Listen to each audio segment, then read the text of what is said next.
Today, I wanted to take a little bit more of a subdued approach to my video because I am seeing a problem in the marketplace right now that is being caused by real estate agents themselves, and I'm hoping that it stops. And I feel like this is the best place to put this information out because the public needs to know and agents need to understand that it's their actions that are giving us in the industry a bad name. And that thing that's happening right now is something that has come out of a crazy real estate market. And really, this kind of started in my market here of Surrey, BC, as early as 2015. And that is that agents are intentionally underpricing their listings and putting those listings for sale on the MLS. So this is a public call that I'm putting out to my industry in hopes that we start to rectify this problem now. So it's not the next thing that gets regulated out of our industry by government. But before I begin, as always, I'm going to ask you to please subscribe to the channel if you are interested in staying up to date on my marketplace here in Surrey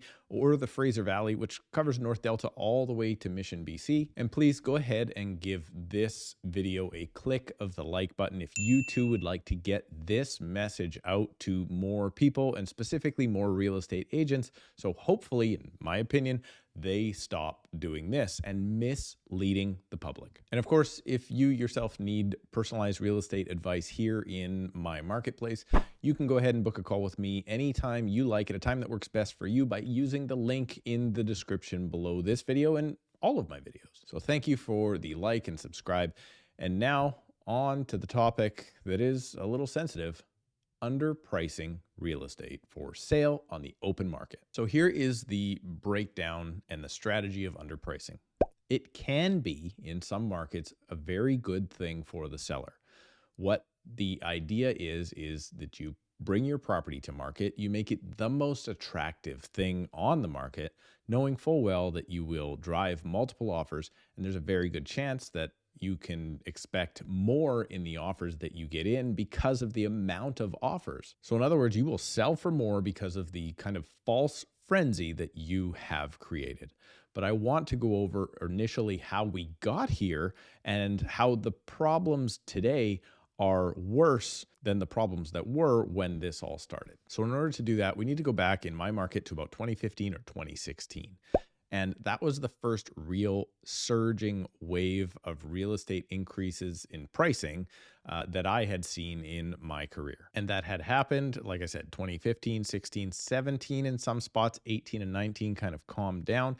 And then when we hit the pandemic, 2021 and the beginning of 2022, this is exactly what we saw. We saw this underpricing intentionally. But when it started way back, it kind of went like this.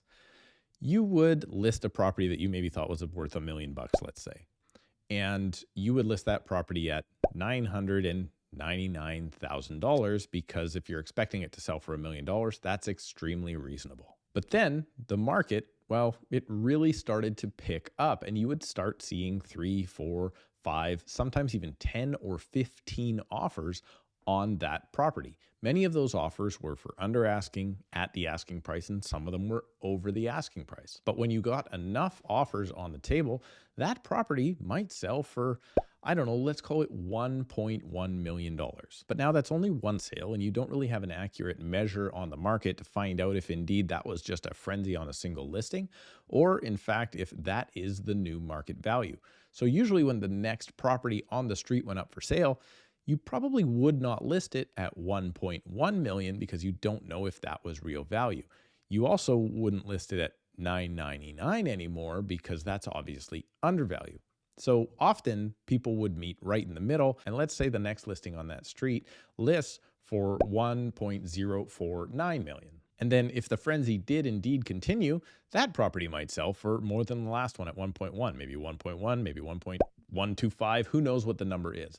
But then again, the next listing would come on and nobody's going to now list over the price of the last sale because it's not making sense that we should be getting these high prices. Because although I know it's not a real determinant of value, but things like tax assessments on properties like this were only clocking in at about $700,000 at the time. So the idea of it all is, that you can't necessarily price your property as high as the last sale if the last sale was a frenzy, but you also cannot price it as low as the previous list price if you know that it's going to go over. And then as this carried on through, let's call it in the first frenzy, 2015, 16, and 17, obviously each time a house listed for sale, the prices kept going up.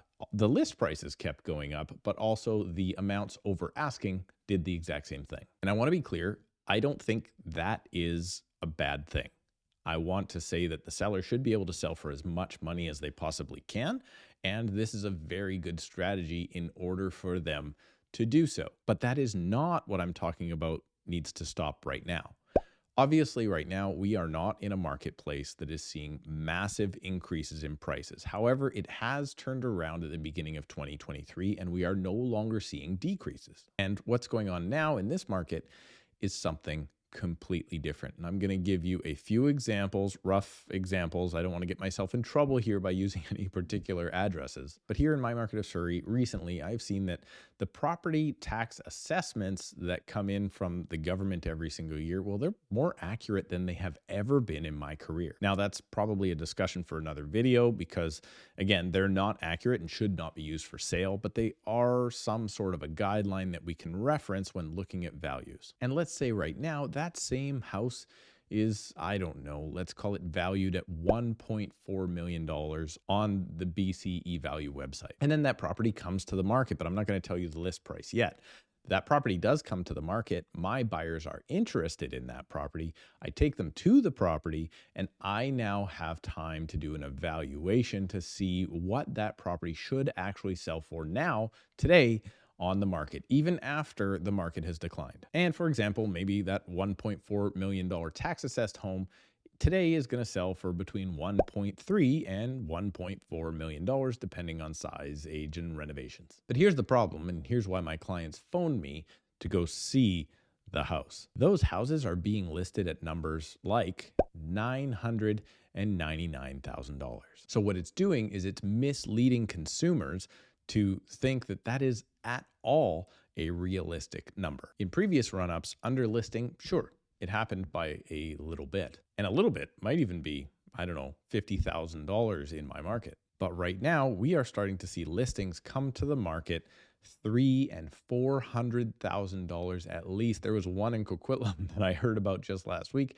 that was priced at least $700,000 under actual market value. So some of these properties, I'll give you another example of a property I saw in Fleetwood. Some of them were listed again at that $1 million mark. And when I did the evaluation, I said that is a $1.25 to maybe a $1.3 million home. Some of those properties received between 20 and 50 offers. And then they ended up selling this particular one that I'm thinking of for $1.289 million. And then through the grapevine, the one I heard about in Coquitlam, maybe they put up a property that was, I don't know, let's call it $2 million list price. It's worth 2.7. They only received something like 2.4 or 2.5 in their crazy multiple offer bidding. They don't accept it. And now they don't sell. And they've just wasted everyone's time. But I'm not worried about the seller, and I'm not worried about the agent. What I am worried about is the consumers that are being misled to think that they can buy those properties, knowing full well that the seller has no intention of actually selling those properties at that price. And I can tell that, but here's where it's really hurting people. My clients are still hoping that they can get those homes for those list prices, and it's just not reality. And at the same time, it's making the industry look really, really bad because prices are still, to this day, coming down. Maybe they've leveled off. There's a really good argument to say that the market has bottomed out. But let's face it, guys, we're not jumping into this frenzy again if you price that property properly. And this might be, again, good for the agent that has the listing and good for the seller should they actually decide to pick one of these offers. But it's not good for the overall marketplace. And it does not bring integrity to the system that, well, everybody relies on. And when that doesn't happen, when there's no trust anymore in the system, that's when the government steps in and brings in some sort of stupid rule that will win them votes and won't actually protect the buyers that I think they should be protecting. Now, I don't know what the solution is, and I would really have to stop and think about it. And then if I did think I had a good solution, I would want to run it by some lawyers to make sure that it was legal. However, I did have one thought that might be able to work. So if you are the regulating body out there or a level of government that is thinking to this and you too want this to stop, here's an idea that could work. How about the listing agent or the seller's agent gets some sort of penalty if the property sells in excess of, I don't know, what sounds reasonable to you?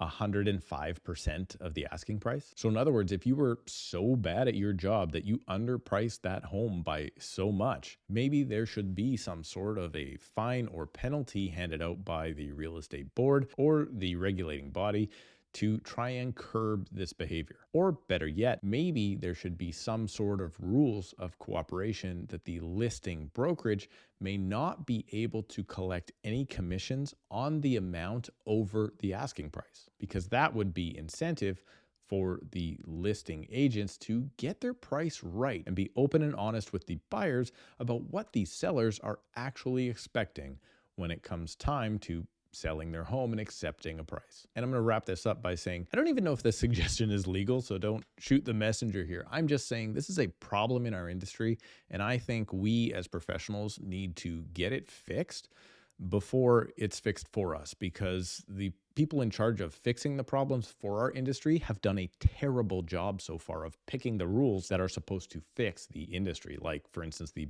buyer rescission period, which is an absolute mess, by the way. So let me know what you think down below in the comments. Do me a favor, try and keep it positive, and then subscribe to the channel, click the like button, and we'll see you in a couple of days.